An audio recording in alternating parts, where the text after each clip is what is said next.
Baik, Bapak Ibu yang kami hormati, mohon izin untuk memulai acara. Assalamualaikum warahmatullahi wabarakatuh. Assalamualaikum warahmatullahi wabarakatuh. Selamat pagi dan salam sejahtera kami sampaikan kepada yang kami hormati, Wakil Direktur Bidang Akademik PKN STAN Ibu Evi Mulyani, yang kami hormati, Wakil Direktur Bidang Keuangan dan Umum Bapak Agus Sunarya Sulaiman, yang kami hormati, Wakil Direktur Bidang Kemahasiswaan Bapak Budi Waluyo, yang kami hormati, Kepala dari Pusat Penelitian dan Pengabdian kepada Masyarakat, yang hari ini diwakili oleh Mas Julius. Yang kami hormati, narasumber Weekly Talk pada pagi hari ini, Bapak Tanda Setia, dosen Prodi Diploma 3 Manajemen Aset yang akan menjadi narasumber kita pada pagi hari ini. Yang kami hormati, Pak Taufik Raharjo, dosen Prodi Diploma 3 Manajemen Aset yang akan menjadi moderator Weekly Talk kita pada pagi hari ini. Serta Kepala Unit Satuan Bapak Ibu dosen lingkungan PKN STAN yang kami hormati dan kami banggakan. Puji dan syukur, marilah kita panjatkan kehadirat Tuhan Yang Maha Esa, karena atas berkat rahmat dan karunia-Nya kita dapat berkumpul di pagi yang berbahagia ini dalam keadaan sehat walafiat. Alhamdulillah Bapak Ibu, di hari yang cerah ini, kita dapat kembali menyelenggarakan knowledge sharing mingguan kita, Weekly Talk, kebanggaan kita bersama yang saat ini sudah mencapai edisi ke-41. Jalan ke timur, lanjut ke selatan, bertemu kasih membuat hati gembira. Dengan senang hati kami sampaikan, selamat datang dan mengenal SDGs Desa. Sebagaimana pantun barusan, hari yang berbahagia ini, kita akan sama-sama mendengarkan dan mengenal tentang SDGs Desa yang pastinya dari ahlinya ya Bapak Ibu. Ini kita sudah dapat saksikan di studio. Selamat pagi Pak Tanda. Pagi Mbak Tasya. Selamat pagi Mbak Tasya. Wah, luar biasa ya Pak ya. Keren Pak. Perkenalkan Bapak Ibu, saya Tasya dari P3M yang dengan bangga insya Allah akan memandu acara ini sampai dengan selesai. Baiklah Bapak Ibu, sebelum memulai acara, izinkan saya untuk membacakan susunan acara pada pagi hari ini. Acara hari ini akan diawali dengan sambutan dan pembukaan oleh Wadir Akademik PKN STAN. Selanjutnya kita akan langsung masuk ke inti acara, yaitu materi dan juga diskusi, dan acara akan ditutup dengan penutup. Sebelum masuk ke acara yang pertama, ada baiknya agar Weekly Talk hari ini dapat berjalan dengan lancar dan memberikan manfaat bagi kita semua, marilah kita berdoa menurut agama dan kepercayaan masing-masing. Berdoa dimulai.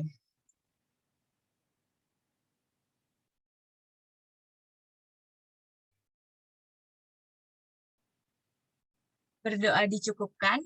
Memasuki acara yang pertama, kami persilahkan kepada Wadir Akademik PKN STAN, Ibu Evi Mulyani, untuk dapat memberikan sambutan sekaligus membuka acara Weekly Talk pada pagi hari ini.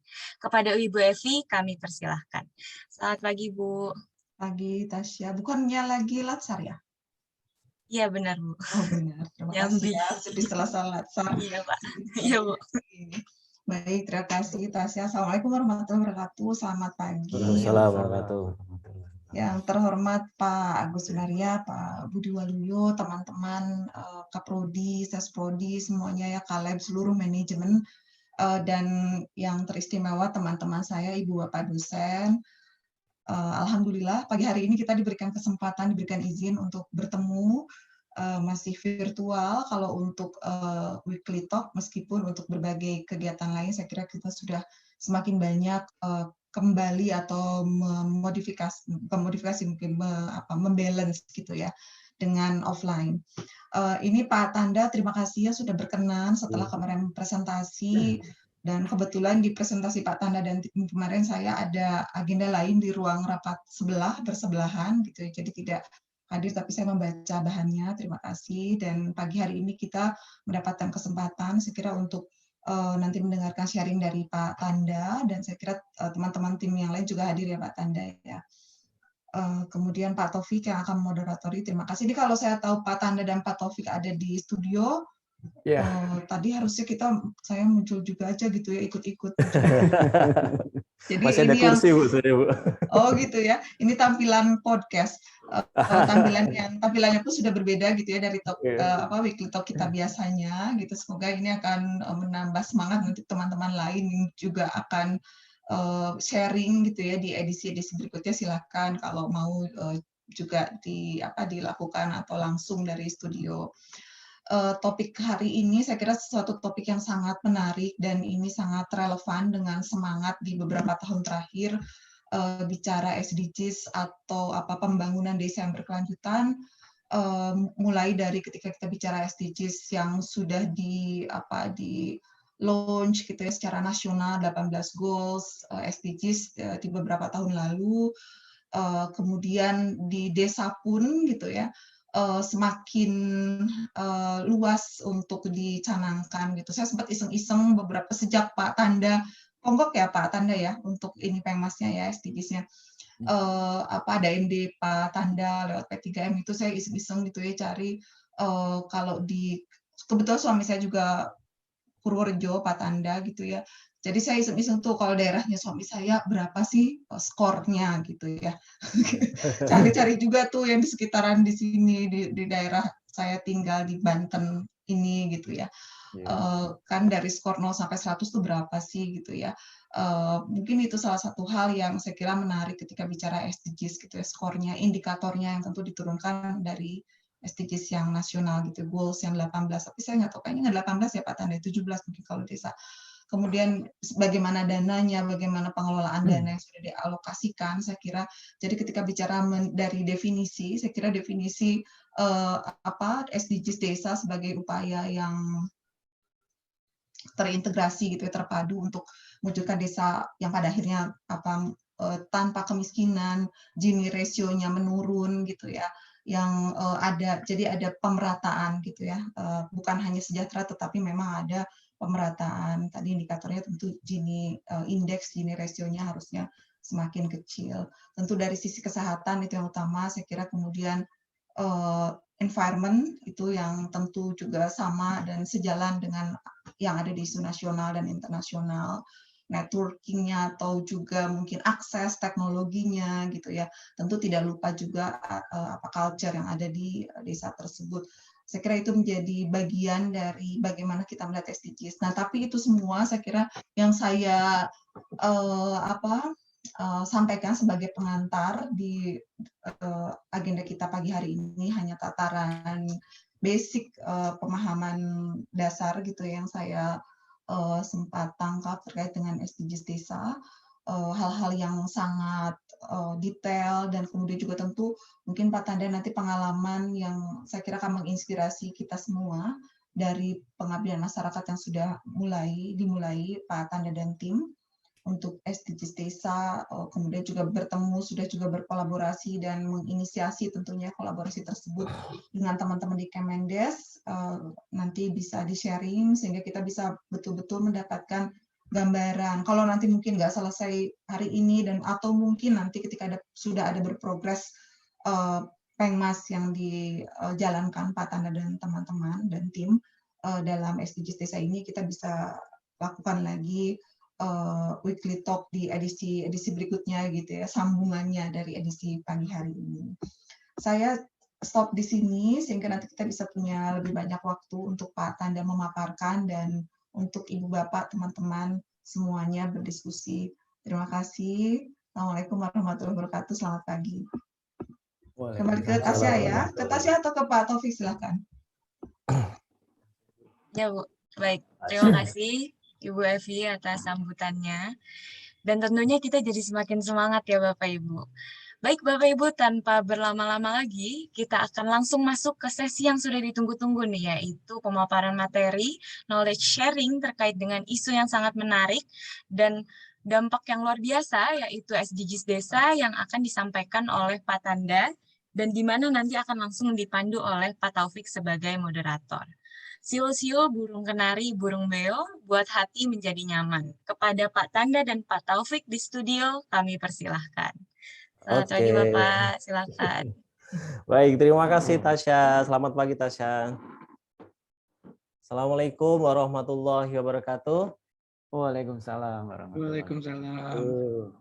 Wilujeng, selamat pagi, salam sejahtera untuk kita semuanya. Semoga pada pagi hari ini, saya melihat wajah-wajah yang ceria ini ya, yang tentunya yang on cam ini ya sepertinya.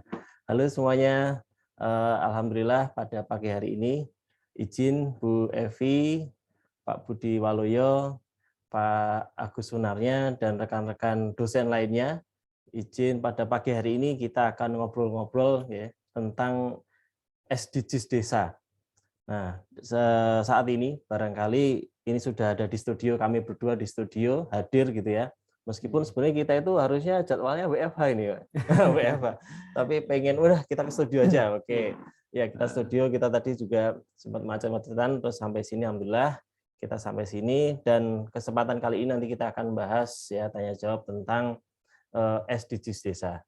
Di depan saya, mungkin di depan Bapak Ibu semuanya sudah ada salah satu dosen, seseorang yang luar biasa. Kalau saya manggilnya sih Pak Yai, ya. Pak Yai karena dari tampilannya sudah kayak Pak Yai gitu ya. Pak Yai kalau di dusun-dusun gitu di desa Pak ya. Nah, ini ada Bapak Yai Tanda Setia, meskipun kesetiaannya teruji Pak ya, insya Allah. Insya Allah teruji Pak ya. Insya Allah. Meskipun belum tersertifikasi. Oke, terima kasih. Langsung saja, begini Pak Tanda. Ini Pak Tanda ini adalah salah satu dosen di D3 Manajemen Aset. Dan kebetulan kami bertiga nih sebenarnya saya, Pak Tanda, Pak Yuniarto juga hadir di dalam forum ini dan saya sendiri.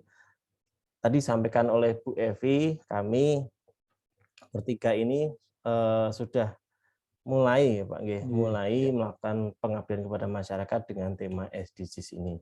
Meskipun SDGs ini sudah produk beberapa tahun yang lalu begitu tapi ini masih tergolong baru dan banyak sekali dari kita itu, terutama dulu saya gitu. Saya tuh masih apa sih SDGs begitu malah ngeliatin kalau di website itu SDGs apa sih? Ini apa gitu malah ada curhatan dari teman saya yang ada di desa gitu ya, pengelola desa itu apalagi ini ya kayak nambah-nambahi kerjaan kan begitu. Ini jangan-jangan ini programnya pemerintah pusat untuk di desa ini nambahi kerjaan ya. Kalau nambahi dana ya alhamdulillah, kalau nambahi kerjaan nggak ada dananya lah itu. Mesti pada sambat lah istilahnya gitu. Nah, sepertinya memang kalau tidak mengenal akhirnya tidak mencintai, apalagi untuk berbuat mensukseskan SDGs ini Pak. Asik. Gitu. Nah, pada kesempatan pagi hari ini kesempatan yang luar biasa, ya kita berdua di studio akan menyampaikan atau mencoba memperkenalkan tentang SDGs desa. Tapi pada awalnya karena konsepnya adalah SDGs ini konsep global saya mau tanya dulu Pak Yai. Siap. Ini mungkin Pak Yai nanti boleh menyapa gitu ya pemirsa ya apa namanya audiens ya audiens yang ada di depan kita ini tentang SDGs itu sebenarnya gambarannya seperti apa sih Pak Yai? Monggo Pak Yai silakan. Assalamualaikum warahmatullahi wabarakatuh. Waalaikumsalam warahmatullahi wabarakatuh. Salam sejahtera, selamat pagi. Indonesia masih pagi semua ini. Pagi, insya Allah. Sehat selalu, wabil khusus. Terima kasih yang sebesar-besarnya kepada Bu Evi, Bu Wadir. Terima kasih Bu Evi. Kemudian Pak Agus Sunarya, Pak Wadir, terus Mas Budi, Pak Wadir, para Kaprodi, kemudian manajemen akademik dan seluruh hadirin. Yang alhamdulillah pada kesempatan pagi ini kita bisa kumpul dengan suasana yang beda. Ini ada enak gedang, gedang. Ya, gedang godok. Ya, depan kita ini ada pisang rebus. Terus ada jamu ini. Ada jamu. Ini sebenarnya sisa tadi malam ini kayak. Terima kasih semuanya. Ini kita buat enjoy aja, kita buat suasana yang beda pada kesempatan pagi ini. Weekly Talk-nya model podcastan. Terima kasih teman-teman dari Hooker ya, yang telah menyiapkan bubur rampe properti pada kesempatan kali ini. Pagi-pagi mungkin harus sudah rebus pisang tuh Mas. Iya betul. Harus di sini udah nyiapin apa itu lighting dan sebagainya. Alhamdulillah kita bisa mulai ini. Oke, baik, terima kasih Bapak Ibu sekalian hadirin, saudara-saudara semua.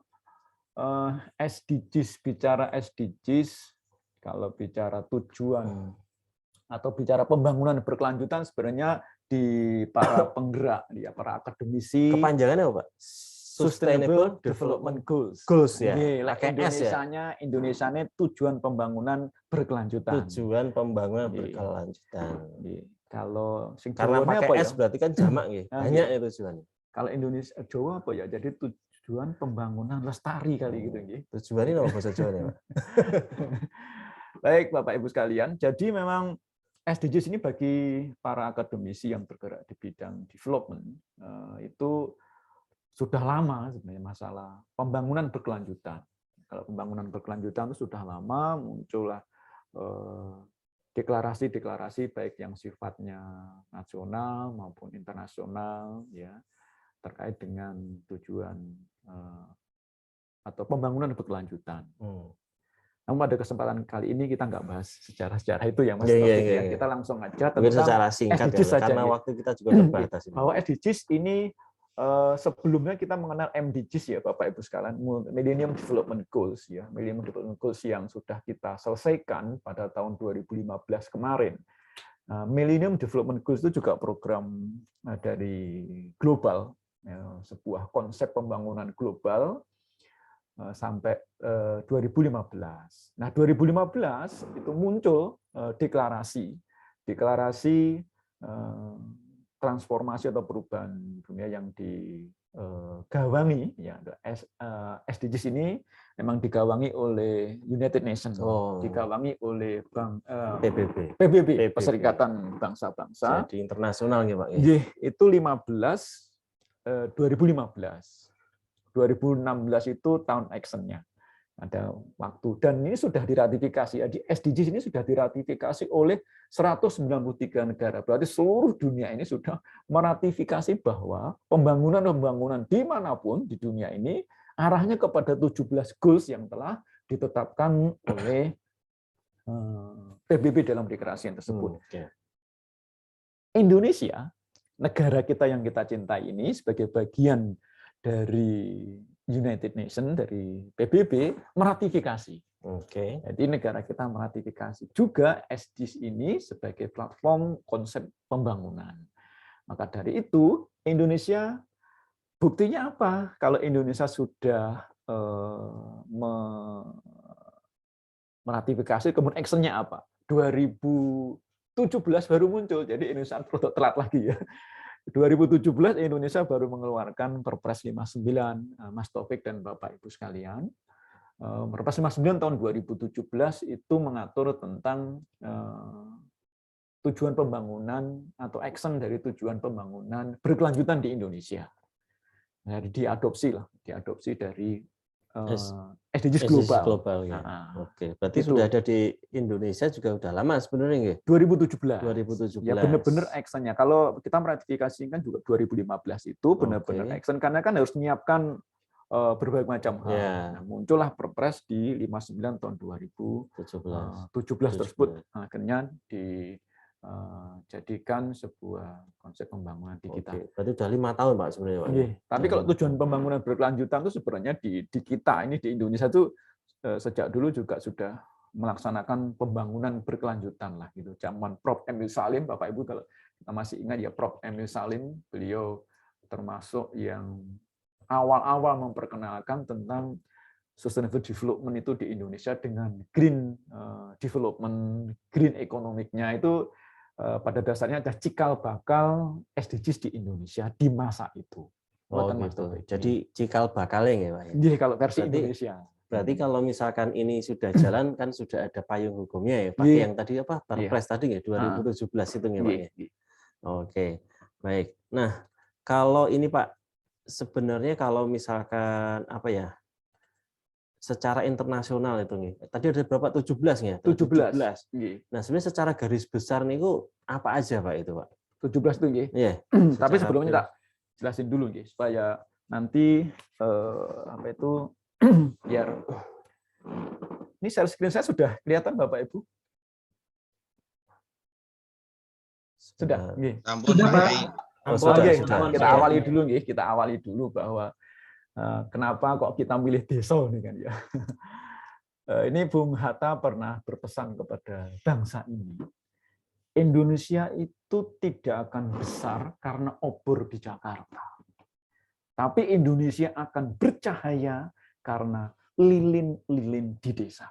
Wes ngeri. Ngeri toh? Ngeri. Emang Terus PKS makanya kan- sampai SDGs ini ya diturunkan saya desa gitu Pak Iya. maksudnya. Pak. Ya, jadi saya akan ingin apa lihat ngarani? Ingin nguri-nguri gitu ya. Nguri-nguri itu apa ya? Sambil mencari-cari tentang sesungguhnya SDGs ini barang baru atau barang lama Tapi dikemas. nama baru gitu. Oh gitu. Di Indonesia. Dikemas lagi gitu. Iya. Ya. Nah ini Bapak Ibu sekalian, sakjane gitu ya. Sesungguhnya Sakjane. Pancasila Ini mohon itu maaf kan- ya, ini bahasanya campuran kan terlalu gitu. Oh, iya. Pancasila itu kan sila kelima ini loh, keadilan sosial bagi seluruh rakyat, Rakyat Indonesia. Indonesia. Gitu. Tujuan dari SDGs, ultimate goals-nya adalah masyarakat adil dan makmur. Jadi nggak boleh ada satu orang pun yang tertinggal oleh behind. Oleh Jadi- pembangunan maksudnya. Oleh Oleh pembangunan. pembangunan. Jadi pembangunan yang benar itu harus bisa dirasakan oleh semua seluruh pihak. manusia. Oke. Seluruh manusia. Dan itu kan keadilan sosial bagi seluruh rakyat Indonesia. Indonesia itu sakjane. Ya, sebelum SDGs itu ada, sudah menerapkan tentang tujuan tersebut. Di Bapak Ibu sekalian. Kemudian kalau kita lihat butir-butir Pancasila itu 36 apa 45 ya? Sekarang 45. 45. Dulu 36, sekarang 45 Mas.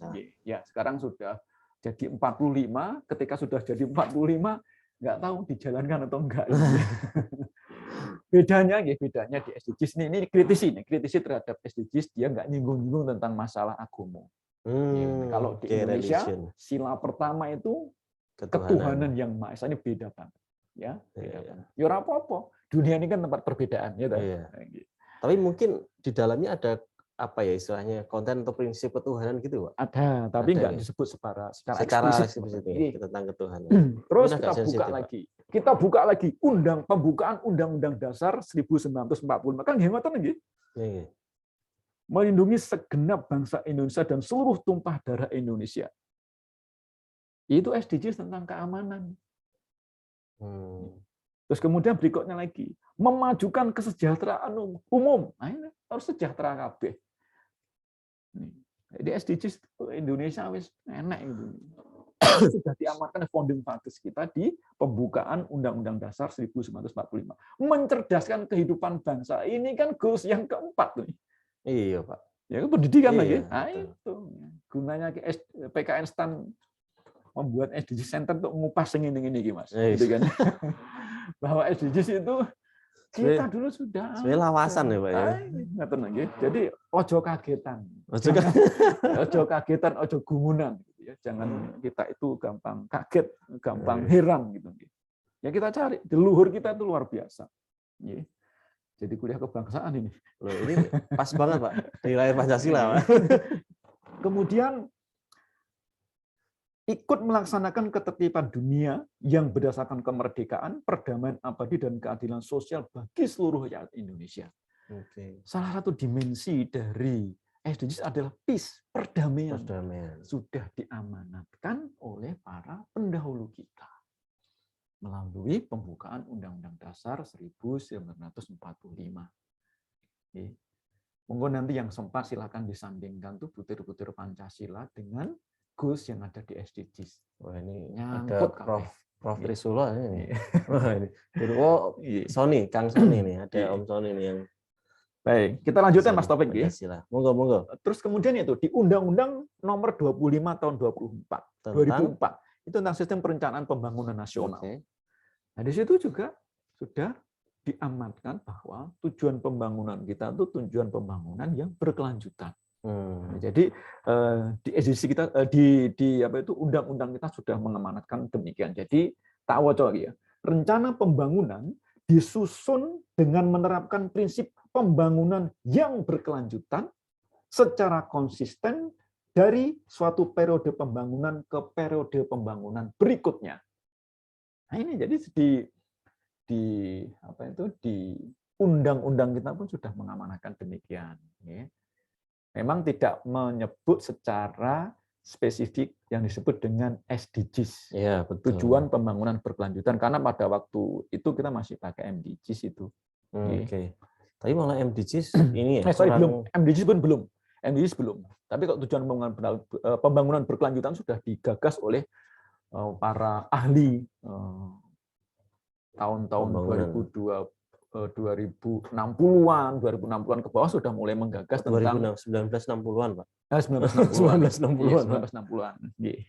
Terus di RPJP ini yang berikutnya di Undang-Undang nomor 17 itu undang-undang tentang rencana pembangunan jangka panjang nasional kita.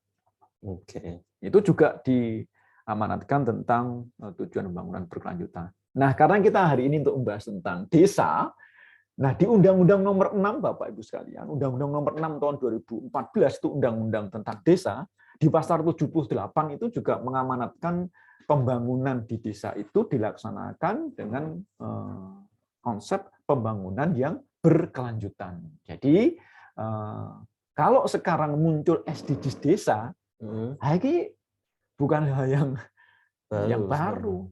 Dan itu sudah diamanatkan. Nah, sekarang kan terjadi perdebatan di para penggerak pembangunan desa. SDGs ini bentuk daripada globalisasi pembangunan atau apa? Nah, kalau kita rujukannya pada Undang-Undang nomor 6 sesungguhnya sudah disepakati juga bahwa konsep pembangunan di desa itu menggunakan pembangunan berkelanjutan. Gitu. Terus kemudian di Visi Indonesia 2045 juga dimunculkan. Kemudian Indonesia tadi Mas Taufik ya, peta jalan SDGs Indonesia sampai 2030. Jadi Bapak Ibu sekalian, SDGs ini konsep pembangunan dimulai 2015 dan 2016 sampai 2030.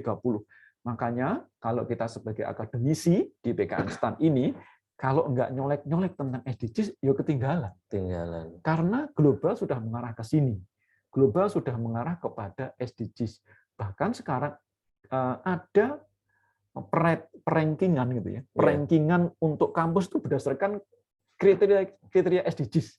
Setahu saya Indonesia itu yang paling tinggi adalah UGM. Ya, kampus itu yang ranking sudah, apa tuh? Ranking penggerak SDGs apa ngarannya ya. Jadi rankingan kampus yang bergerak, yang memikir, yang macam-macam tentang SDGs. Gitu. Paling tinggi adalah untuk saat ini yang saya tahu Indonesia adalah UGM. Gitu. Makanya sekarang Bapak Ibu sekalian di kampus-kampus di Indonesia itu sudah ada 26 lebih kalau nggak salah, terakhir itu 26 kampus yang sudah menjadi SDG Center di Indonesia. Tapi satu pun belum ada yang SDGs desa. Insya Allah kita yang pertama. Insya Allah kampus kita akan menjadi kampus yang pertama kali menjadi center dari SDGs desa. Jadi lebih fokus mengimplementasikan SDGs yang untuk desa. Untuk desa. Karena desa itu maneka warna ini. Asik ini.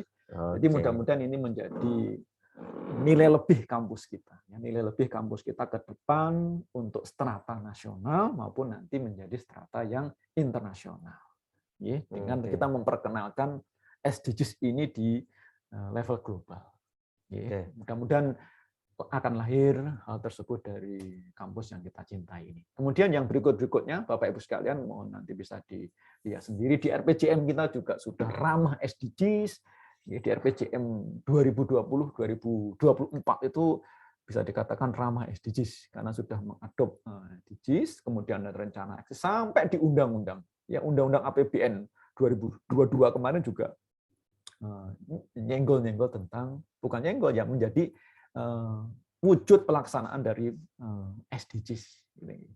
Nah, sekarang saya tambah ini Mas Taufik ya, sebelum pertanyaan selanjutnya kan. Nah, itu khusus untuk yang desa, Bapak Ibu sekalian, kalau ditanya, Pak, cantolan regulasinya apa untuk SDGs desa? Nah, ini menarik, Pak. Nah, di rencana aksi nasional, di RAM tadinya rencana aksi nasional itu sudah disebutkan juga bahwa SDGs itu implementasi di Indonesia, di localizing itu sampai kepada level provinsi dan kabupaten dengan membuat RAD, rencana aksi daerah.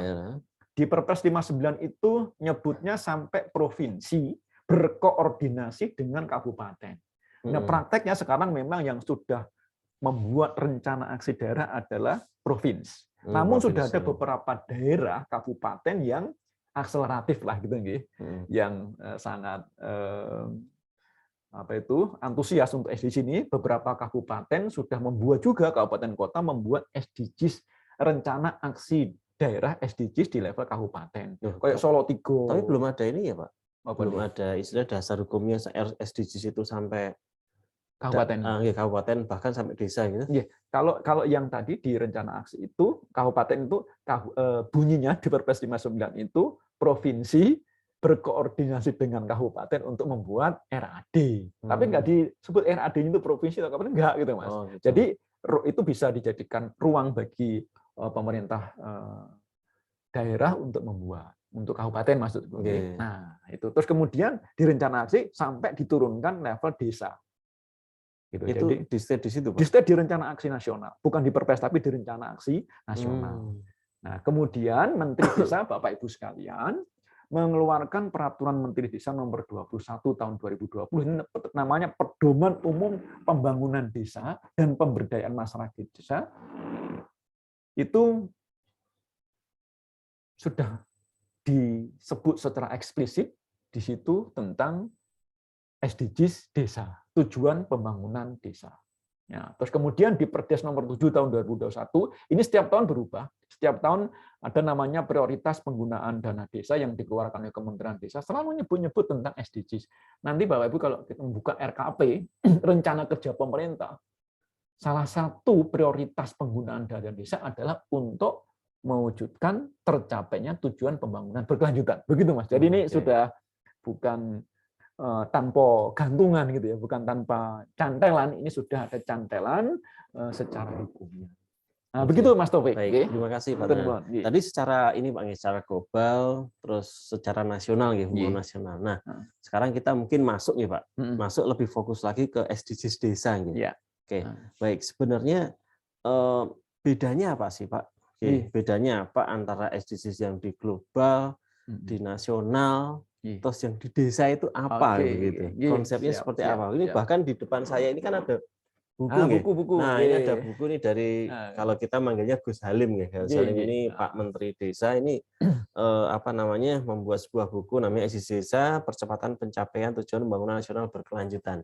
Nah, buku ini juga kemarin sempat dipresentasikan ya Pak ya di di London Book Fair ya. London Book Fair di bulan Maret apa ya sebelum puasa itu Pak. Nah, sebenarnya gimana sih Pak perbedaannya gitu Pak? Terima kasih. Ada modifikasi gitu. Bapak Ibu sekalian, di Traktat PBB, di dokumen kesepahaman PBB itu diberi ruang. Semua negara yang 193 negara ini tentu memiliki karakteristik yang berbeda-beda, sehingga ada ruang yang dibuka oleh SDGs Global.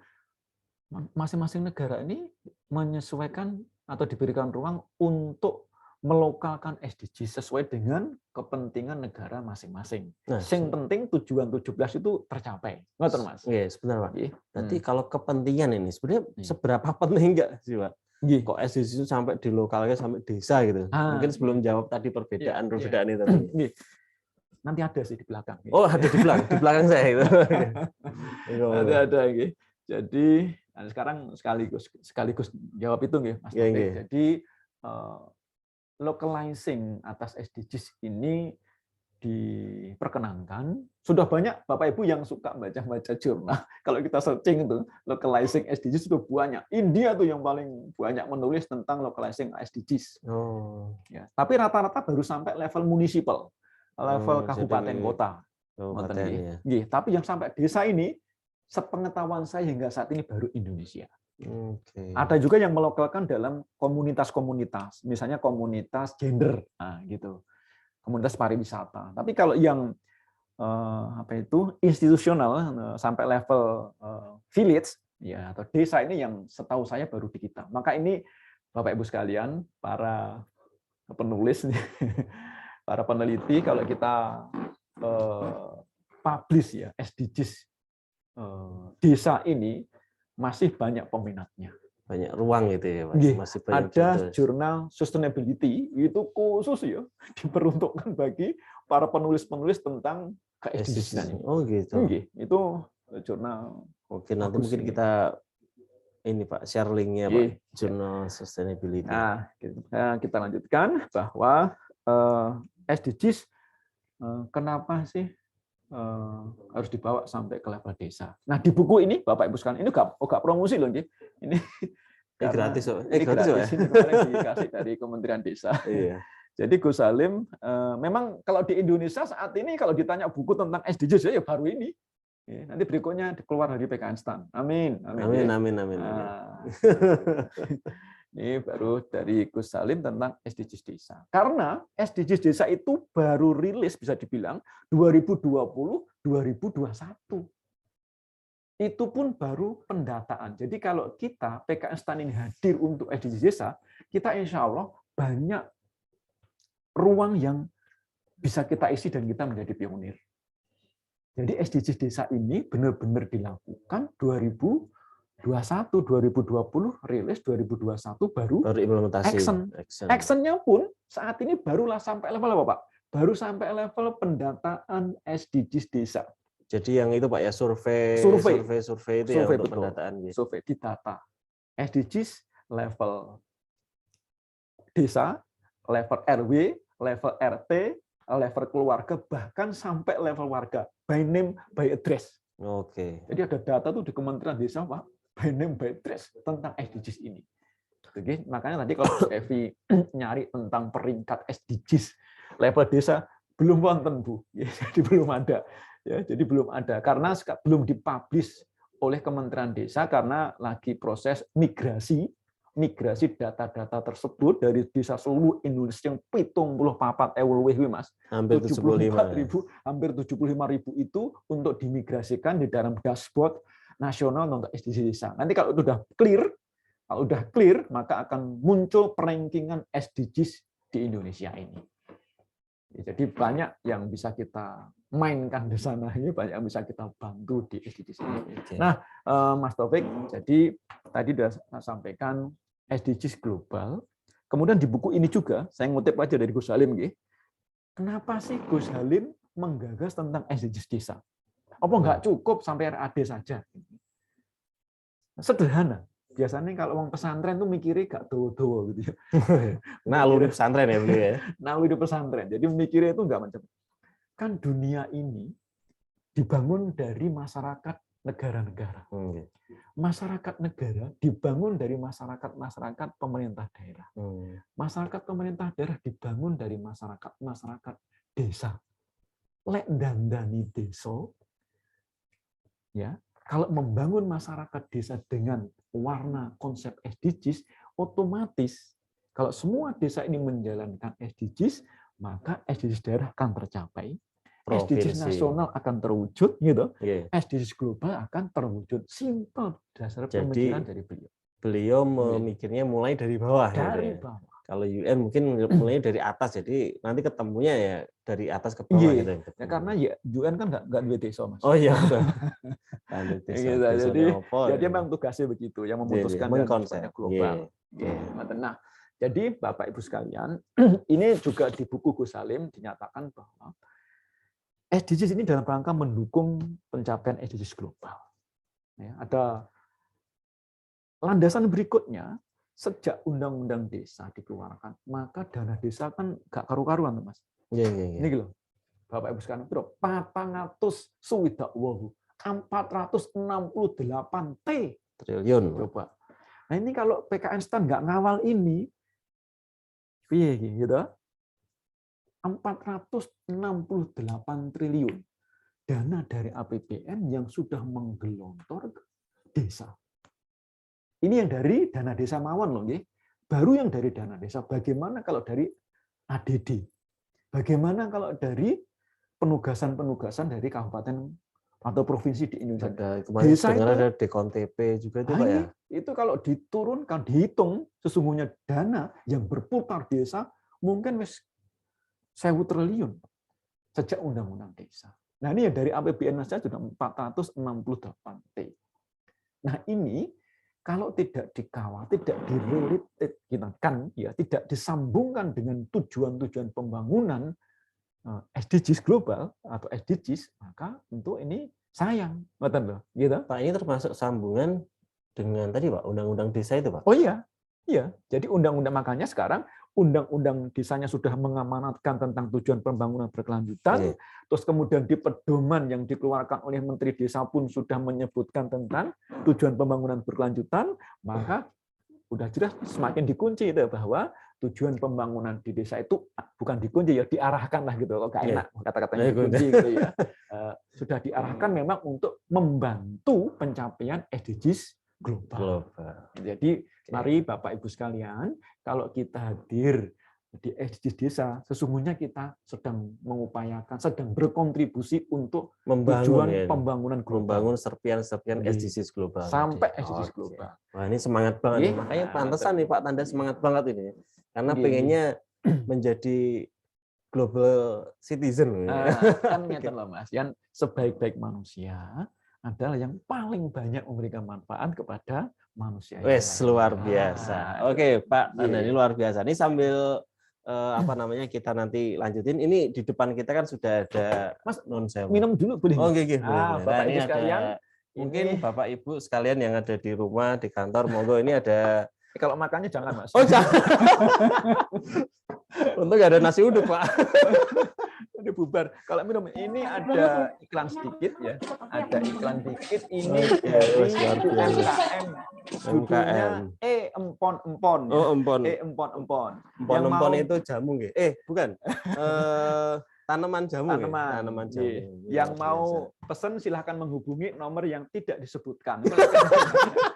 Nah, jadi iklan di sini kan ya, kan nggak boleh iklan katanya. Izin nggih. Bismillah. Luar biasa. Ini rasa apa, Pak? Ini kalau itu kunyit asem, Mas. Oh, kunyit ya. Kalau ini beras kencur. Oke. Nggak ada rasa yang pernah ada, Pak. Beda lagi. Ini juga adalah sebuah produk SDGs yang berkelanjutan. Itu ramah lingkungan. Oke. Oh iya. Obatnya ini herbal ya, Pak. Herbal. Ini SDGs Mas ini. Padahal ini ya temuan leluhur kita, Pak. Betul, Mas. Cuman dikemas rada kekinian ya, bukan rada kekinian, emang udah kekinian nggih. Ini dari logonya aja nggih. Ini kelihatan nggak? Nggak kelihatan nggih. Memang moralis iklan. Pak Matri, nun sewu Pak Matri. Ini Pak Matri biasanya suka jamu nih. Bu Evi, mohon maaf. Sertanya harus di GoFoodin ini. Besoknya kita buat asik Bu Evi nggih.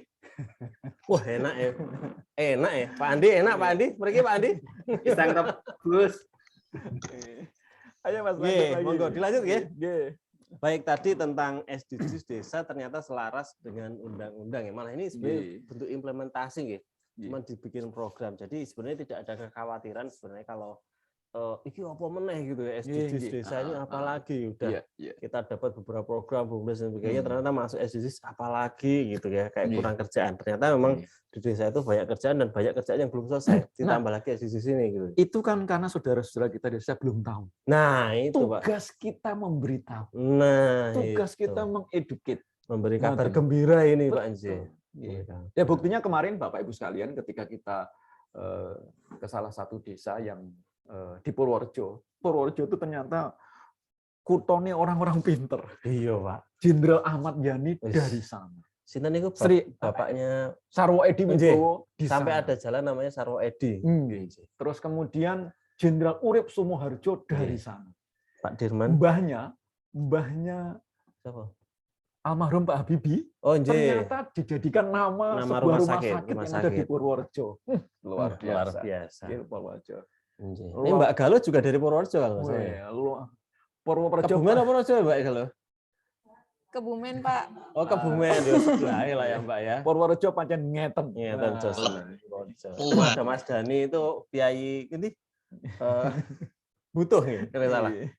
Yes. Monggo lanjut Pak. Ayo. Jadi apa tadi? Ternyata kita udah implementasi ke Purworejo. Ini mungkin bisa dikasih gambaran, Pak. Seperti apa? Ini khususnya Desa Krandegan, kita ngambil case-nya di Desa Krandegan. Bapak Ibu sekalian, jadi hari ini Tadi Bu Evi sepakat, Bu Evi nggih, nanti bisa kita buat serial tentang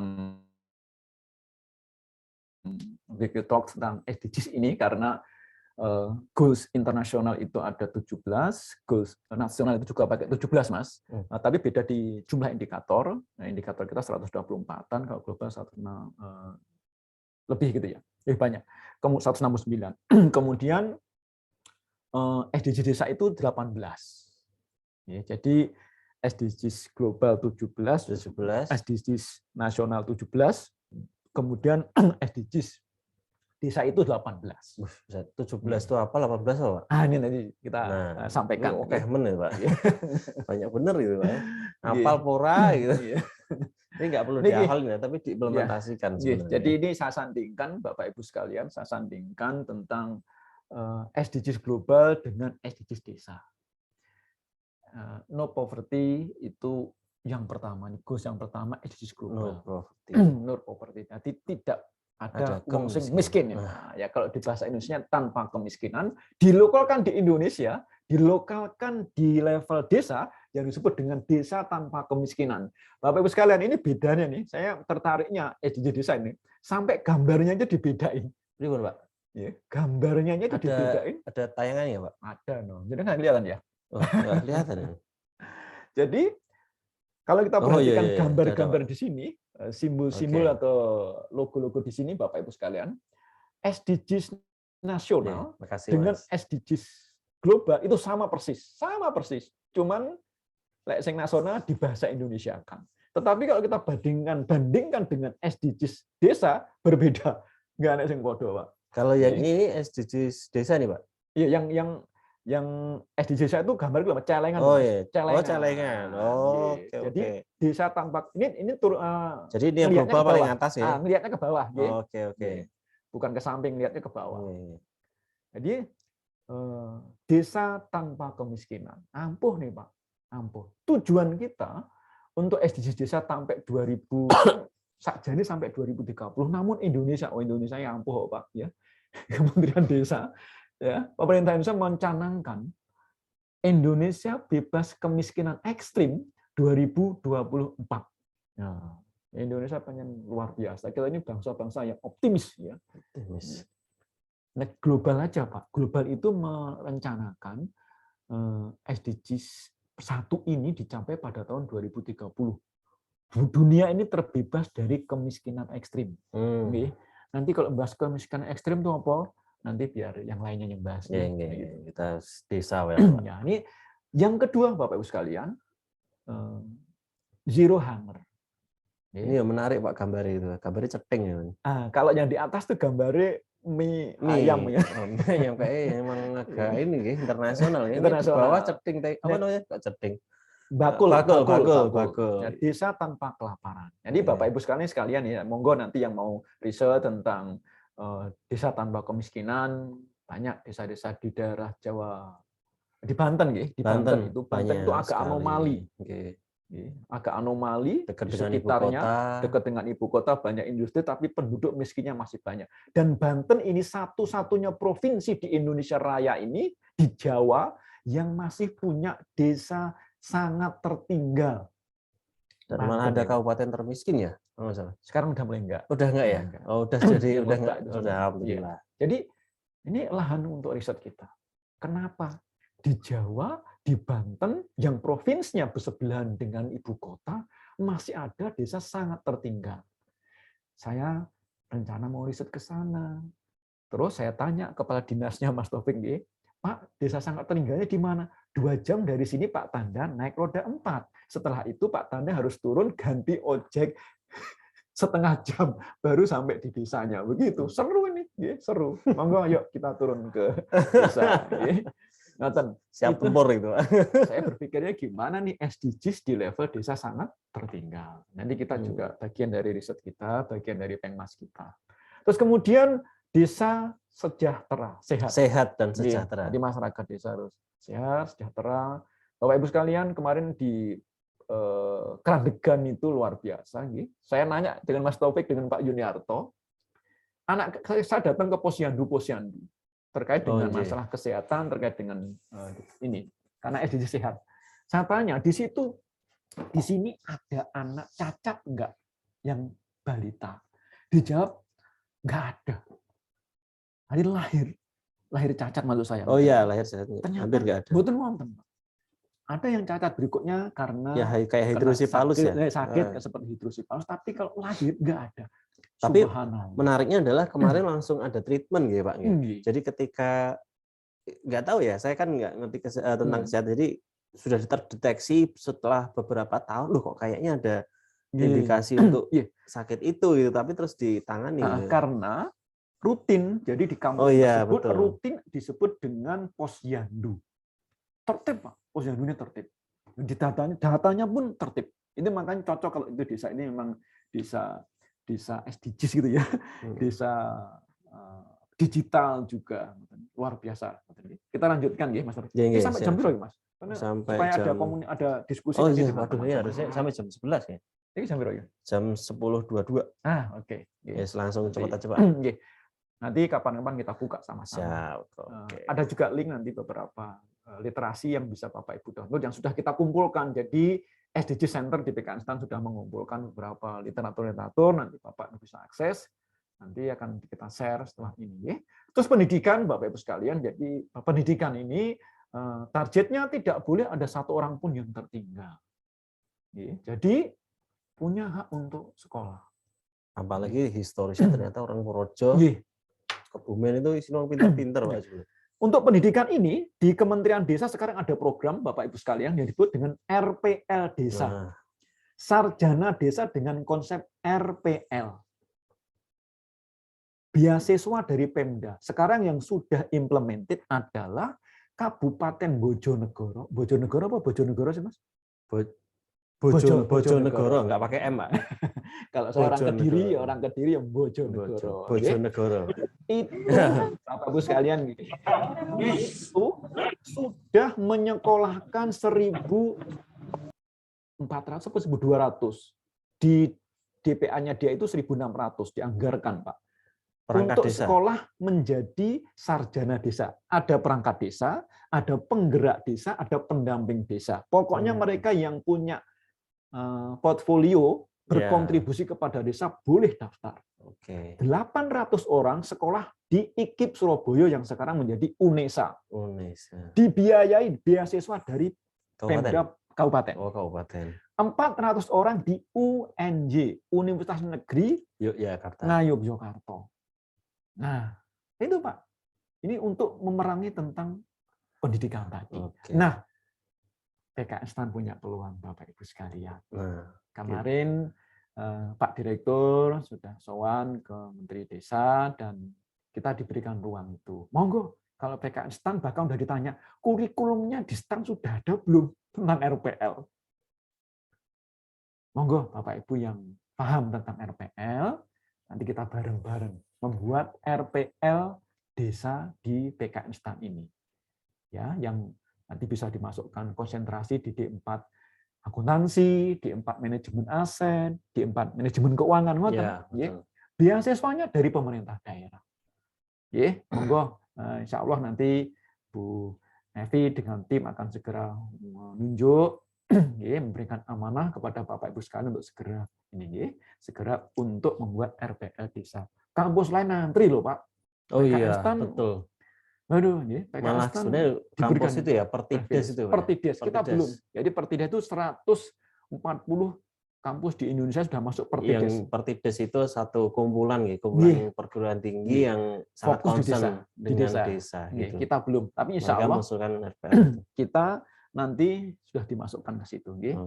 Terus kemudian yang lanjut, Pak. Keterlibatan perempuan desa. Kalau nggak salah Bu Diah sudah mulai fokus di gender. Monggo Bapak Ibu yang ingin riset tentang gender silahkan. Monggo, terutama yang gender posisinya di desa. Sekarang ini yang banyak riset gender yang kerjasama dengan Kementerian Desa itu loh Mas, putri-putri Nadiyin yang ada di desa itu namanya apa? Bukan Aisyah. Aisyah Muhammadiyah, Pak. Fatayat NU. Fatayat NU itu yang sekarang banyak melakukan riset tentang. Lanjut Pak, ini terus ke-6 itu ada desa layak air bersih dan sanitasi. Ya, terus kemudian yang ketujuh ini, itu sanitasi Pak. Ya, ternyata ruwet. Lucu juga. Ini ada yang Lucu. menarik ya Pak. Kemarin Lucu, kita Pak. Di Kementerian di Desa Kerandegan. Iya, ada yang menarik. Nyebut merek ya, nggak apa ya. Ya, Jadi Bapak Ibu sekalian, ini jadi ketika pembelajaran kita semua. tanya nih tentang kesehatan, tentang sanitasi ini, sanitasi itu IDM, Indeks Desa Membangun, salah satu kredit point yang masuk IDM adalah masyarakat desa itu masing-masing rumah sudah punya MCK. Oke. Nah, di desa ini dibuat MCK, Pak. Tetapi kalau buang air masih ke sungai karena ada sungai di situ yang gede gitu. Jadi ini kan perlu didekati dengan cara-cara kultural. Ya karena udah kebiasaan ya. Dan kita nggak punya kan prodi kultural, sosiologi nggak. Akhirnya kita menggandeng Universitas Muhammadiyah Purworejo yang ada jurusan sosiologi untuk bekerja sama dengan kita. Bapak Ibu sekalian, nanti mari sama-sama kita bangun sebuah Pengmas yang inklusif. Kemarin di Purworejo ini kita menggandeng 8 perguruan tinggi, Pak. Di selain PKN STAN, ya ada UNS, Raja Wali, UNS, Raja Wali, Setia Raja Wali, UMP Muhammadiyah Purworejo, Akper Purworejo, terus kemudian Politeknik Sawung-Galih Purworejo, kemudian sampal ya Pak, sampai lali. Stein Purworejo ya? Stein Purworejo, terus kemudian ada Sekolah Tinggi Ilmu Nahdlatul Ulama, dan kita juga gandeng BRI, kita gandeng juga Pak. Ada BRI, terus kemudian ada swasta juga yang tata ruang, kemudian ada Pemda, banyak lah Bapak Ibu sekalian. Jadi kita membuat sebuah Pengmas yang kolaboratif, karena SDGs ini tidak akan bisa diwujudkan tanpa kolaboratif. Sekarang saatnya kita berkolaborasi, dan insya Allah nanti SDGs desa di PKN STAN ini akan melibatkan kampus-kampus lain juga. Ya, ekspertisnya dari kampus-kampus lain juga, supaya nanti betul-betul SDGs yang bisa digarap di sini banyak. Oke. Terus kemudian pertumbuhan ekonomi desa yang merata, ya ini ketersediaan tenaga kerja juga. Memang menarik Pak di Purworejo ini, wong sing setengah edan aja Pak dikasih kerjaan Pak. Jadi ada orang yang rodok gak gitu ya, rodok gak sempurna itu ya, itu dikasih kerjaan supaya dia tidak merasa tertinggalkan, nggak merasa ditinggalkan. SDGs tidak boleh ada satu orang pun yang tertinggal. Kemudian infrastruktur desa yang katanya ini target-targetnya. Kemudian desa tanpa kesenjangan, ya, desa tanpa kesenjangan. Kalau tadi Bu Evi menyanyikan Gini rasio, nah itu dituntaskan dengan SDGs ini harapannya. Ini menarik Pak, menarik di Kerandegan itu. Contoh begini Pak, di Kerandegan itu ada sawah kas desa. Sawah kas desa itu oleh desa disewakan, terus duitnya itu masuk ke kas desa, salah satunya berkontribusi untuk nambah penghasilan perangkat desa gitu Mas Taufik. Di benak kita Pak, disewakannya itu kan harga yang tinggi kan. Ya kalau kita pakai prinsip ekonomi, itu, prinsip valuasi gitu ya. Pakai valuasi. HBU, Highest and Precious mungkin. Yang mereka berani nawar paling tinggi lah yang menang. Ya, ternyata di desa ini tidak begitu Pak. Di desa ini dibuat, tak tanya Pak Kades, kenapa kok harganya tidak dibuat yang paling tinggi yang menang? Begini Pak Tanda, nanti kalau sewa tanah desa itu, sewa tanah kas desa itu dimenangkan yang nilainya tinggi, yang berani bayar besar maksudnya. Yang benar besar adalah orang kaya. Berarti orang kaya semakin kaya Pak Tanda. Aku kaget, mak teratap gitu kan ya. Kok iya ya? Mak teratap. Begitu loh orang desa Pak. Kalau kita kan nggak ngono Pak. Goro-goro diajari ilmu ekonomi kan ya. Itu berpikirnya seperti itu Pak. Terus gimana caranya? Caranya dicari harga yang rendah, disepakati, terus kemudian diundi. Sehingga orang yang miskin pun bisa nyewa tanah desa Pak. Untuk digarap, untuk meningkatkan kehidupannya. Inilah kearifan lokal. Ini SDGs yang seperti ini yang harus kita pikirkan, yang harus kita upload. Harus kita scale up lah. Scale up untuk level dunia. Ini loh bangsaku itu untuk mewujudkan SDGs, enak cara seperti ini loh. Nah itu. Monggo, mari kita cari hal yang seperti itu untuk kita bawa ke kancah-kancah internasional. Oke, terus kemudian kawasan permukiman desa yang aman itu ya. Nah, ini kemarin juga menjadi tantangan tersendiri ya. Kalau di Kerandegan itu ternyata memang lingkungannya sebenarnya pemukimannya kurang aman ya Pak, Nggih, karena karena sing ada banjir. ya, Ya. karena resiko banjir itu sangat menghantui mereka. Nggih. Malah terjadi ini Pak ya, tahun ini udah 2 kali. 2 kali Iya. ya, betul. Kemarin juga banjir lagi. Iya. Kemudian yang desa tanggap perubahan iklim, Bapak Ibu sekalian, ini nanti monggo yang concern di iklim, desa yang peduli lingkungan laut, ini kalau desanya berbatasan dengan laut, ada yang lingkungan darat, yang intinya semua ini untuk upaya-upaya menyelamatkan bumi. Planet, salah satu dimensi dari SDGs adalah planet, our planet. Bagaimana kita menyelamatkan bumi ini dari degradasi yang saat ini sudah mengkhawatirkan. Kemudian dari desa damai berkeadilan, jadi kalau ada apa-apa, itu ada early warning system di sana. Teman-teman dari UNS kemarin membuat early warning system di desa ini, ya, di desa Keranjekan ini untuk penanda Mitigasi banjir. banjir. Terus Jadi, kemudian Bapak Ibu sekalian yang ke-17 ini partnership kemitraan. Saya sampaikan tadi, SDGs tidak akan bisa terwujud tanpa partnership. Dan terakhir, ini yang membedakan SDGs desa dengan SDGs global dan SDGs nasional, yaitu kelembagaan desa, dinamis, dan budaya desa yang adaptif. Jadi kelokalan, kearifan lokal oleh Gus Menteri ini tetap ingin dijaga. Jangan sampai konsep global ini kita telan mentah-mentah, bahkan mengeliminasi kearifan lokal kita di level desa. Makanya di SDGs ke-18 ini dimunculkan, ya, SDGs ke-18, khususnya SDGs desa. Demikian Mas Taufik, sekali lagi Bapak Ibu sekalian, ini masih kulit-kulitnya, nanti kita bisa buat serial sambil diskusi, apalagi nanti kalau kita sudah punya SDG Center, mudah-mudahan kita bisa diskusi setiap saat di SDG Center untuk mengembangkan bagaimana kita berkontribusi pembangunan di desa ini. Oke, Mas Taufik. sangat luar biasa. Tepuk tangan dulu untuk Pak Yai Tanda. Kasih. Alhamdulillah. Terima kasih Pak Yai Tanda, luar biasa ya. Tadi sudah dijelaskan tentang SDG secara global, ya. Akhirnya di breakdown sampai tingkat desa. Begitu ternyata memang sudah ada benih-benih SDGs itu sebenarnya di apa ya, kehidupan kita sehari-hari sebenarnya. Dan alhamdulillah tadi sudah disampaikan juga bagaimana kontribusi PKN STAN ini, kampus tercinta kita ini sudah mulai menggawangi, mulai menginisiasi adanya kegiatan atau implementasi SDGs desa yang khususnya saat ini sedang piloting, piloting ada di Desa Keranjekan, Kabupaten Purworejo. Nah, barangkali lebih menarik lagi nih Pak Yai, kita buka saja sesi diskusi. Sepertinya sudah ada banyak pertanyaan yang ada di chat room, begitu nggih. Oke, kita mulai dari mana nih? Oke, kita mulai dari atau dikasih kesempatan aja. Oke, langsung kesempatan aja barangkali nggih. Ditunjuk Daripada biar terdengar suara ini karena sudah lama sekali kita nggak berjumpa gitu ya. Saya kangen sama suara-suara dari Bapak Ibu semuanya. Monggo silahkan ada yang mau bertanya tentang SDGs desa ini, saya persilahkan waktu dan tempatnya. SDGs desa dan SDGs Center. Oke, SDGs desa dan SDGs Center. Dan kemarin kita sebagai nice info aja, kita udah mulai ini Pak Nggih, cari-cari tempat untuk base camp-nya. Insya Allah sudah diizinkan juga. Terima kasih kepada Pak Johari dan tim.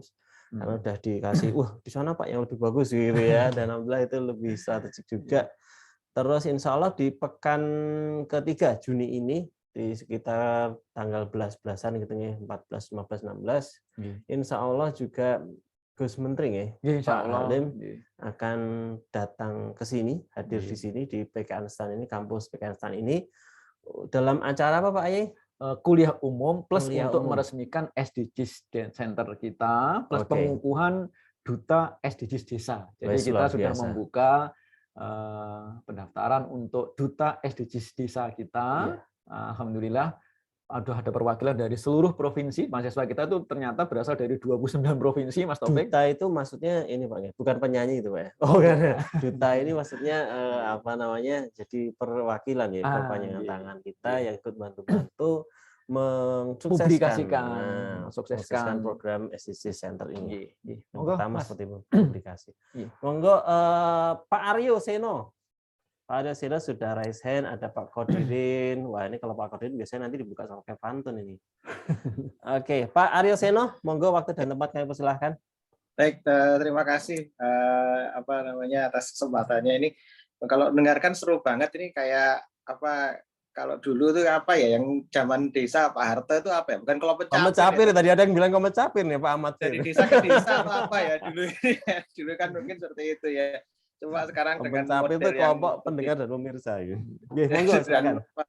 ya dengan yang model baru ini ya. Jadi sebenarnya gayeng lagi kan gitu. Mungkin kalau saya usul ini jadikan agenda mingguan Pak atau mungkin bulanan ya kayak TV desa itu ya. Jadi arahnya ke SDGs desa ya mungkin ya. Jadi sekali kita terus sesekali ngajak dari teman-teman desa. Nah yang kedua ini tanggapan nih Pak ya. Yang menggelitik ini saya ya. Apa namanya? Jadi sebetulnya ini desa mau di apa ya? Ini saya pribadi ya, mungkin kalau salah mohon pencerahan ya dari Pak Tanda ya. Jadi desa itu tujuannya bukan dijadikan kelurahan, Mbak ya. Maksudnya memang dijadikan tetap desa dengan kearifan lokalnya, ada bengkok tadi sebagai tanah kas desa, bukan terus ditarik menjadi suatu kelurahan yang itu adalah organ dari pemerintah daerah, yang itu di situ nanti kelurahnya dipilih oleh bupati atau bupati Pak ya kalau lurah ya, bupati atau mungkin apa wali kota, sedangkan kalau desa ini kan konteksnya pilkada gitu Pak ya, pilkades lah ya, pilkades. Jadi mungkin ada atau memang bukan seperti itu ya. Jadi memang desa maju pun oke, nggak ada masalah, bukan terus dinaikkan menjadi suatu kelurahan gitu Pak ya. Terus ini Pak saya satu ini terkait SDGs desa ada yang menggelitik atau mungkin saya tadi kelewat Pak ya. Ini kan untuk yang model apa ya? Saya sih bilangnya mungkin masalah kemajukan atau mungkin masalah agama ini kok nggak disinggung Pak ya. Jadi di SDGs desa tadi ya, itu pendidikan boleh lah nanti kalau agama mungkin dimasukkan ke sana ya. Padahal kita ini sekarang juga mungkin ada yang rame-rame ini masalah ya bagaimana kita saling mensupport ya antar umat beragama ini. Jadi masyarakat ini lihat kayaknya kekurangan beragamanya kok nggak jadi suatu target ya di SDGs ini atau mungkin saya yang kelewat. Terima kasih Pak Tanda dan ini Mas. Monggo. Langsung dijawab aja. Matur nuwun Pak Mas Aryosino nggih. Jadi memang seperti yang di awal saya sampaikan di SDGs global itu tidak memasukkan masalah terkait dengan keagamaan ini di dalam target goals-nya. Ya, secara eksplisit maksudnya, tapi kalau kesejahteraan dan lainnya pada dasarnya kan itu diberikan ruang untuk itu. Nah di SDGs desa ini Gus Halid ingin mengawalnya melalui SDGs yang target ke atau goals yang ke-18. Tapi juga tidak diekspresikan menyebut tentang agama, tapi dibungkuslah begitu kan dalam budaya gitu nggih. Jadi begitu Mas Aryosino nggih, karena memang dari SDGs globalnya tentang agama ini kan ya kita tahu lah budaya gitu, mau tidak mau kita harus mengakui bahwa SDGs global adalah produk global gitu Mas Aryosino nggih. Ini adalah produk global. Nah, tapi Indonesia orang kurang dalan gitu ya. Orang kurang dalan. Jadi masalah agama kan masa itu ya kita tetap create, tetap kita kembangkan, kita bangun dengan masuk di SDGs yang ke-18. Begitu nggih, Mas Aryosino nggih.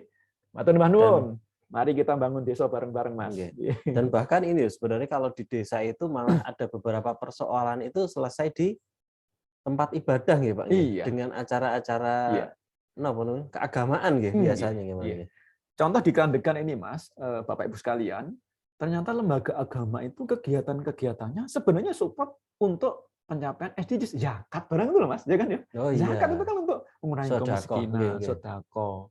Di Kandekan juga ada sumbangan. Akhirnya setiap hari itu 60 bungkus makanan dibagikan kepada penduduknya yang orang tua renta, orang sakit yang sudah nggak bisa apa-apa, Mas. Itu dari sedekah. Konsepnya konsep ZIS nggih. Iya. Zakat, infak, sedekah. Itu kan memerangi SDGs yang kedua, gitu. Nah, itu ini yang menarik. Mungkin lebih implementatif, Mas Aryo. Tapi ini harus kita komunikasikan ke dunia internasional, Mas. Kalau nggak kita komunikasikan, ya itu nggak dianggap gitu loh. Jadi ini yang tugas kita sebagai akademisi. Kalau uang desa nggak perlu ngono-ngono kuwi, nggak perlu gitu-gitu. Mau dikodifikasi, ditulis nggak. Tapi kita sebagai akademisi yang mengerti tentang itu, inilah tugas kita untuk scale up bahasa jenengan untuk ke level-level memberi pemahaman kepada global gitu ya tentang kearifan kita. Begitu Mas Arya Sedana nggih. Lanjut Mas. Gitu. Sudah terjawab Mas Arya? Oke. Baik, lanjut aja langsung kepada Pak Kodirin. Monggo Pak Kodirin. Selamat pagi Pak. Assalamualaikum. Waalaikumsalam. Terima Monggo kasih. Pak Kodirin. Izin Pak Tanda terkait dengan SDGs yang ke-14 atau keberapa ya yang tentang life underwater ya. Life underwater itu kemudian di nasional diartikan kehidupan bawah laut ya, dan desa juga mengikuti kehidupan bawah laut. Nah ini kalau saya boleh mengusulkan, ini kan kalau desa mungkin lebih banyak yang nggak berhubungan, yang nggak punya laut ya, banyak yang nggak punya laut. Jadi dibandingkan yang punya laut, ini mungkin yang life underwater mungkin bisa maknai dengan kehidupan air ya air secara lebih luas, akan sungai, ada danau ya. Kalau itu kan itu mungkin akan lebih banyak termasuk saluran-saluran air barangkali ya. Itu mungkin akan lebih banyak desa yang akan menjadi terkoneksi dengan poin yang itu ya, daripada kalau dimaknai sebagai kehidupan laut nanti hanya ada sedikit sekali mungkin yang yang punya teritorialnya laut ya Pak ya. Maksudnya, betul. Pak, ya. Itu saja. Terima kasih Pak Tanda. Terima kasih. Matur nuwun Mas Khodirin nggih. Jadi terima kasih masukannya. Bahkan bukan hanya desa, ada landlocked island gitu. Jadi negara yang nggak punya laut ya, betul. Jadi itu berarti yang harus dicapai goals-nya adalah goals yang terkait dengan daratan. Tetapi kepedulian untuk laut, karena sampah nanti saya mengalir ke laut dan lain-lainnya itu kayaknya itu juga harus dipertimbangkan bahwa air yang dari daratan itu mengalir bisa sampai ke laut gitu. Jadi upaya-upaya seperti itu harus di-educate, masyarakatnya harus diedukasi, walaupun kita nggak neng laut, ada banyu, kali ini memilih sampai ke laut, jangan sampai membuang sampah ke laut. Itu juga endingnya nanti tujuannya supaya laut ini bersih, ya.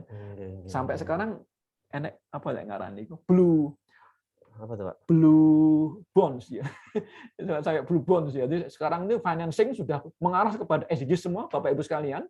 Bapak Ibu sekalian yang sekarang suka tentang keuangan global ini sekarang sudah. Ya kemarin di sini juga pernah ngadain ya webinar tentang green bonds gitu kan ya. Jadi kan ada blue bonds yang mengarah pada ke laut. Ini menarik ke depan kita yang memang Bapak Ibu fokus di financing. SDGs financing sekarang sudah mengglobal gitu. Indonesia bahkan salah satu negara yang sudah merilis tentang SDGs bond. Ini menarik kalau kita sama-sama ke SDGs ini. Terima kasih Mas Khodirin. Jadi sing desa yang nggak ada lautnya ya goals yang lain yang dicapai. Gitu nggih. Atau ya. Jadi memang kalau air itu kan sebenarnya ada hulu hilirnya nggih. Jadi tetap bagaimana menjaga hilir, meskipun laut kan dihilir, tapi harus kita bisa menjaga hulunya. Ini kalau juga anak saya kalau lihat life underwater itu malah jadi keinget SpongeBob Pak biasanya Pak. Nanti bisa beda definisi lagi. Mungkin itu aja. Terima kasih Pak Khodirin. Selanjutnya ada Mas Ragil. Mas Ragil, halo Mas Ragil. Oh ya, halo. Halo. Wah, Mas Ragil di mana? Oh ya, kepencet nih di kampus, cuma saya masih. Saya kepencet apa nih Mas? Kepencet resen. Oh, kepencet aja boleh langsung aja. Tapi enggak apa-apa sih, sekalian nanya juga. Berarti enggak kepencet itu. Tadi nyari-nyari Pak Tanda kok enggak ada di kampus, ternyata di Weekly Talk. Keren. Ini kreatif nih tadi ya. Termasuk cara mengendorse itu kayaknya bisa menambah penghasilan. Wah, ini, Pak. Langsung ngomong pajak itu melek ya. Akhirnya duit ya melek itu. Ya mancing boleh duit toh Mas. Oh iya. Siap Komandan. Ini tadi saya ngikuti ya. Ya nuwun sewu sebelumnya gitu ya dalam artian ini apa kalau kemarin itu mungkin kita ngelihat desa itu seperti penduduk yang maaf dalam tanda kutip gitu ya, kayak inferior gitu ya, kayak orangnya tertinggal, ininya semuanya masih lugu-lugu gitu kan, bayangan kita kan gitu ya. Tapi kalau kita main ke desa beneran itu kok saya lihat nggak lagi seperti itu gitu ya. Artinya ya kalau kita sehari 2 hari di desa mungkin ya begitu. Tapi kalau kita sudah hidup beneran balik di desa gitu ya, ya kita akan melihat tuh kearifan lokal. Nah ini yang kearifan dalam tanda petik ya, misalnya bagaimana mereka ini misalnya nih aspal nih, ada aspal desa nih, gimana caranya biar bisa jadi duit ya kan gitu ya kan. Nah itu kearifan lokal yang hanya kita bisa tahu setelah kita lama tinggal di situ. Artinya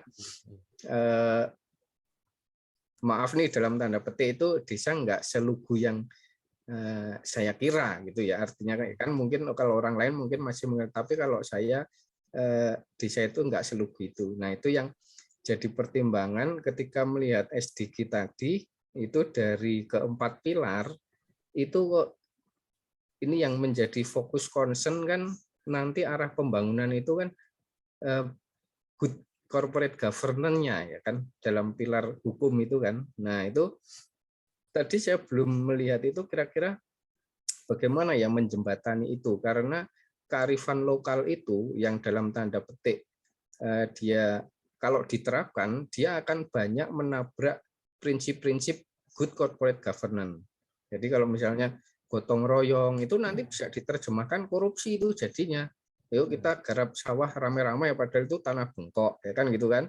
Atau ini sungai kita kerjakan ramai karena kearifan lokal memang biasa begitu. Artinya itu hal yang bagi mereka itu welcome, kita manfaatkan bersama. Tapi secara good corporate governance bisa jadi dia akan menabrak prinsip-prinsip GCG tadi, dalam artian misalnya jadi korupsi, kolusi, nepotisme itu kan, padahal itu yang merupakan pilar penting di situ ya, pilar penting dari SDG tadi. Salah satu pilarnya kan di keempat itu ya, governance tadi. Nah ini kira-kira itu kira-kira gimana ya cara kita supaya hal semacam itu bisa diminimalisir. Artinya jangan sampai ini itu aja ya, jangan sampai kayak proyek desa itu jadi kayak waktu pemekaran wilayah itu jadi rebutan, muncul adipati-adipati kecil yang ini levelnya makin ke bawah itu ya, levelnya makin ke bawah di tingkat desa-desa itu ya. Nah itu kalau zaman 65 itu bagaimana kita tidak muncul setan-setan desa gitu ya kan. Nah itu gimana itu cara simpelnya itu Pak? Mungkin ada sharing dari tempat lain atau gimana? Terima kasih. Iya, monggo silakan Pak. Makasih Mas Ragil. Koyone wis pengen mulih desa. Ini Mas Ragil tuh nyeneng ya kalau kayak bisa ngelihat sisi lain gitu Pak ya. Asal bukan dunia lain aja. Baik, terima kasih Mas Ragil bahwa tadi sudah saya kasih contoh salah satu ya. Kalau tanah desa itu payu laku 100 juta, terus kemudian yang di tender ternyata cuma 50 juta, kan secara governance sama secara dianggap ini kong kali kong kan gitu Pak. Nah, betul. Nah, bagaimana caranya? Itu saya tanyakan kepada Pak Kades Mas Ragil nih, karena ini nanya tentang empirical base gitu ya. Saya evidence base gitu ya.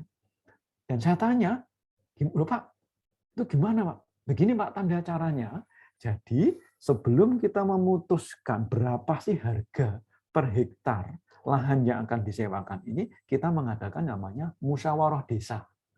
Oke, musyawarah desa, terus kemudian di situ dihitam putihkan. Jadi disepakati oleh masyarakat desa, harga yang ada di situ, ini loh, jadi harganya sekian dan diundi.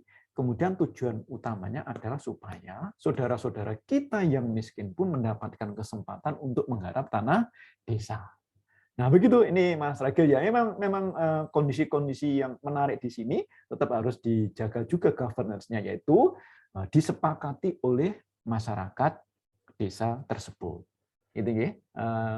Terus tentang kearifan-kearifan lokal nih, kearifan-kearifan lokal yang lain masih banyak sekali yang perlu diberikan edukasi agar hal yang seperti ini bisa dipertanggungjawabkan juga. Contohnya ya. Jadi di desa-desa itu, di desa yang saya kunjungi itu kemarin, dia tidak mencatat pembangunan itu yang ada kontribusi masyarakat itu nggak dicatat. Jadi yang dicatat soko APBDes gitu. Padahal ketika membangun jalan itu ada kontribusi masyarakat, ada sumbangan dari filantropi, itu nggak dicatat gitu kan. Padahal di dalam SDGs ke depan ini funding untuk SDGs itu peran pemerintah semakin kecil. Kalau kita lihat di rencana aksi SDGs kita, Pak Ragil dan Bapak Ibu sekalian, sekarang posisinya adalah 60-40. Berarti 60 dari pemerintah, 40 dari swasta atau non pemerintah. Ke depan targetnya adalah 60 dari non pemerintah, 40 dari pemerintah. Jadi proporsinya lebih besar masyarakat gitu ya. Karena tujuannya pembangunan ini oleh rakyat, dari rakyat untuk rakyat. Nah, itu kan dari diri kita kan dulu udah jadi slogan kita kan ya.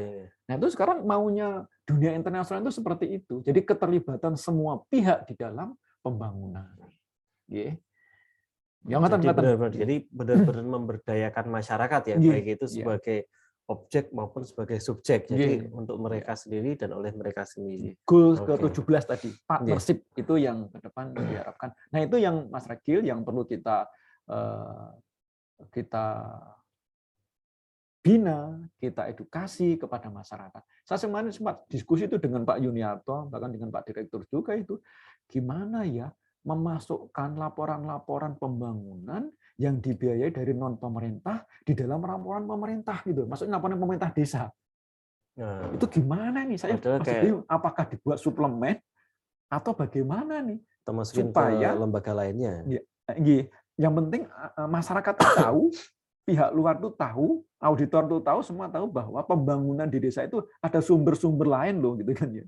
Karena nanti kalau nggak dilaporkan ini juga nggak matching juga, misalnya dari APBDes cuman 100 juta. Tapi ketika dilihat di lapangan kok nilainya 200 juta nih, yang 100 dari mana? Gitu. Nah, ini yang kemarin ilmu saya belum nyanda gitu ya. Jadi nanti barangkali jadi bahan bagi Bapak Ibu sekalian.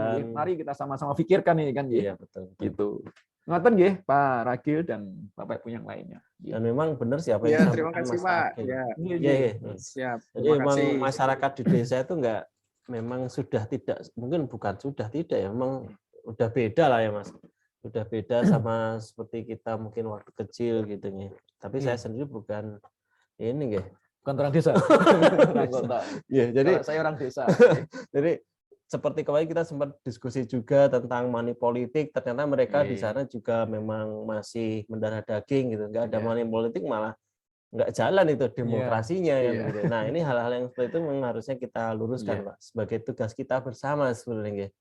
Kita menyadarkan bahwa ini adalah peran serta masyarakat, apalagi tadi sustainability-nya masyarakat lebih dominan nanti menjadi penggawa dari SDGs ini, atau pembangunan masyarakat desa.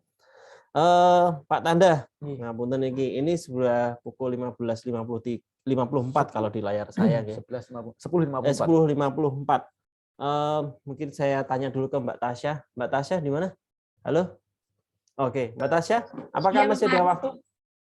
Sampai jam 11, Pak. Sampai pukul 11. Sepertinya 5 menit lagi, Pak.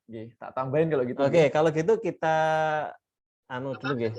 Simpulkan dulu oleh Pak Tanda. Saya mau nambahin materi lagi. Mau nambahin. Oke, silakan.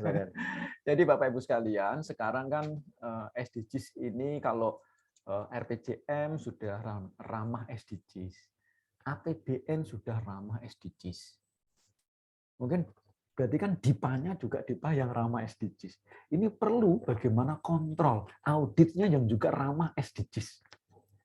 Nah, ini tugas PKN STAN, bagaimana bisa kita membuat sebuah konsep audit itu yang ramah SDGs. BPK sampun, ya. Jadi hasil dari ngaran ini National Voluntary Report. National Voluntary Report itu sebelum dipertanggungjawabkan ke PBB sana di level petinggi-petinggi pemerintah itu diaudit dulu oleh BPK. Nah ini kita perlu belajar nih, bagaimana mengaudit sebuah proyek, sebuah report yang report tentang SDGs. Nah, kalau nanti auditor ini nggak paham tentang SDGs juga gimana kan itu? Toolsnya juga bagaimana? Monggo nanti kita pikirkan bareng-bareng Bapak Ibu sekalian. Ini masih banyak ya, banyak hal yang bisa kita dikembangkan, kita kembangkan, kita diskusikan agar ke depan bagaimana SDG Center kita ini betul-betul memberikan manfaat. Ini masih baru, apalagi di level desa. Nah, kalau ini bisa kita awali bersama-sama, insya Allah nanti kita akan berikan manfaat lebih kepada saudara-saudara kita yang lain. Dan pada kesempatan kali ini juga, Bapak Ibu sekalian, nanti akan di forum P3M ya, akan kita sampaikan link untuk pendaftaran bagi Bapak Ibu sekalian yang berkenan untuk bergabung di SDGs Desa Center PKN STAN. Oh ya, tadi belum dijelasin, Pak. Apa nih? Mungkin ada penjelasan lebih lanjut tentang SDGs Desa Center. Oke, nanti kapan-kapan. Oh, kapan-kapan. Tidak harus hari. Bayarannya sampai jam 11. Oh, ya, siap. Dan terakhir. Jadi kan enek waktu, enek rego lah gitu ya. Enek meneh ya. Enek tanggapan meneh gitu, Pak. Jadi Bapak Ibu sekalian nanti akan kita share Bapak Ibu yang nanti minat bergabung dengan SDGs Desa Center, mari kita bersama-sama. Dan SDG Center kita ini merupakan kerjasama antara PKN STAN dengan Kementerian Desa. Jadi bukan hanya PKN STAN saja, jadi ada link dengan Kementerian Desa. Mudah-mudahan nanti ini bisa menjadi lahan alternatif atau memperkaya lahan kita, medan kita untuk melakukan pengajaran, penelitian maupun pengabdian kepada masyarakat. Saya kira itu Mas Taufik, supaya tujuan global tercapai. No one left behind. Tidak boleh ada satu orang pun yang tertinggal, termasuk untuk dosen-dosen. Jangan sampai ada yang tertinggal. Misalnya urung ecer, urung S3, jangan. Nyindir aku. Jangan sampai ada satu orang pun yang tertinggal dari dosen-dosen kita ini ya, maupun seluruh rakyat Indonesia. Kalau dosennya tertinggal gimana rakyatnya itu kan. Atau nuwun, mohon maaf atas segala kekurangan, saya kira begitu. Terima kasih atas kesempatan hari ini. Mudah-mudahan nanti bisa kita serialkan gitu Mas Taufik. Ya, jadi kita bisa mengundang dari eksternal ya, dari Kementerian Desa, dari Bappenas, dan suatu saat kita akan mengadakan international conference tentang linking global SDGs, national SDGs, local SDGs, dan SDGs desa. Insya Allah nanti di tahun ini kita akan ada internasional terkait dengan bagaimana melinkingkan ya, mentautkan, ya, mentautkan gitu ya antara SDGs global supaya dunia tahu ada SDGs global, ada SDGs nasional, ada SDGs lokal, dan ada SDGs desa, supaya nanti semuanya selaras, penyelarasan lah gitu, keselarasan antara SDGs global sampai SDGs desa. Insya Allah kita akan menjadi hostnya lah gitu nggih untuk kegiatan tersebut. Mohon nanti partisipasi dari Bapak Ibu sekalian untuk kegiatan yang sudah kita rencanakan tersebut. Terima kasih. Begitu Mas Taufik, saya kembalikan kepada Mas Taufik. Mohon maaf apabila ada kekurangan, dan apabila ingin berpesan tentang minuman ini, nanti akan silahkan menghubungi nomor yang tidak disebutkan. Assalamualaikum warahmatullahi wabarakatuh. Terima kasih, Waalaikumsalam warahmatullahi wabarakatuh. Terima kasih Pak Tanda, penjelasan yang sangat luar biasa pada pagi hari ini, menjelaskan tentang SDGs desa yang dimulai dari SDGs secara global, turun-turun ke bawah sampai dengan SDGs desa.